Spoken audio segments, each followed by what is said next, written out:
And Simpson was not the only witness to accuse Murdaugh of trying to put words in their mouth when it came to what they recalled the night of the murders. It was also his mother's caregiver, Shelley Smith.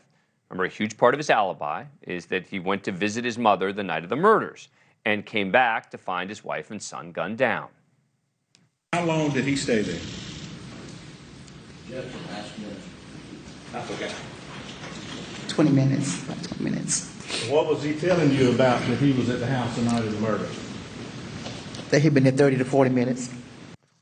And late in the trial, there was a fiery testimony from Murdaugh's former law partner and longtime friend, Ronnie Crosby, one of several friends to testify that Murdaugh never mentioned being at the scene of the crime, the kennels, that night, despite multiple conversations the two had going over the precise events of that night.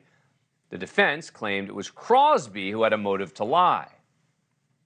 Are you angry at him for stealing your money? I have no feeling one way or the other. You don't have any feeling about Alex Murdaugh betraying you and stealing your money. You are not angry with Alex Murdaugh? I have had anger with him, extreme anger, Mr. Hart-Pootlian, because of what he did to my law firm, my partners, my client, his clients, our clients, what he did to his family, what he's did to so many people. Yes, I experienced a lot of anger. And if you suggest you are dead wrong, if you think I've come in here and told this jury something because of money, when we're talking about two people who were brutally murdered, then you're headed in the wrong direction.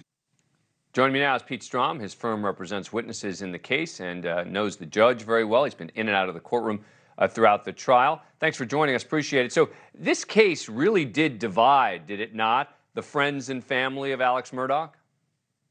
It really did. I mean, we're a small state.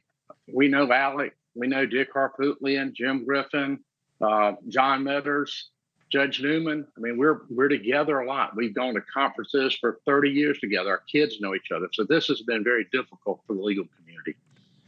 And it seems very personal, right? I mean, the cross-examination, for example, you know, of witnesses, you very often have tough crosses, et cetera. But there's something about this case, about the different parties who've sort of split here, that feels very personal. Yeah, it is. I mean, it's unusual that we're that invested in a case. I mean, Jim Griffin cried in his closing argument. That wasn't a stunt. He's been hanging out with Alec, representing his son, and through all of this, I mean, this is all very personal. We know each other, and you know, those guys, his law partners, thought there was one Alex Murdaugh, and now they've learned he's stolen $10 million from clients. You know, their firm is blown up. It's a disaster for them.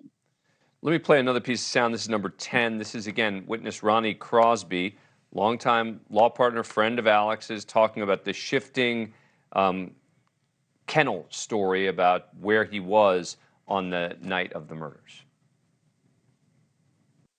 Did you on multiple occasions go over in great detail Alex's original story as to what he did on the night of the murders?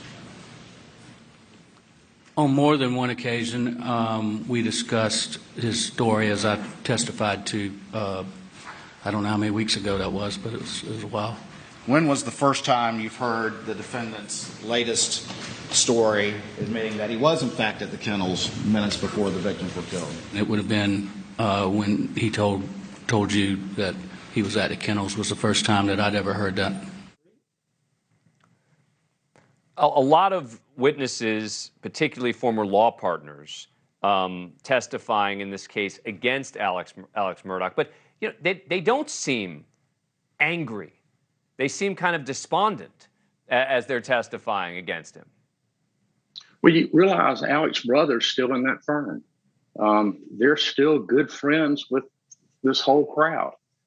You know, I think what Creighton Waters was trying to do here is, the reason Alex Murdaugh didn't want to change venue is because he has friends in that community. That family has helped hundreds of people. His father, grandfather, great-grandfather are all the DAs in the area.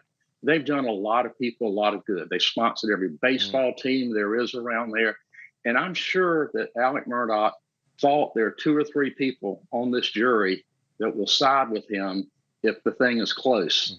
And I think the Attorney General, by putting his law partners up and showing these jurors that he lied to them, that takes away some of their strength potentially in front of a jury, the other jurors, to advocate for not guilty. So I think that's what they were doing there. But yes, it was tough cross-examination. Thank you for watching. Go to newsnationnow.com to find NewsNation on your cable provider. And don't forget to click the red subscribe button below to get more of NewsNation's fact-driven, unbiased coverage.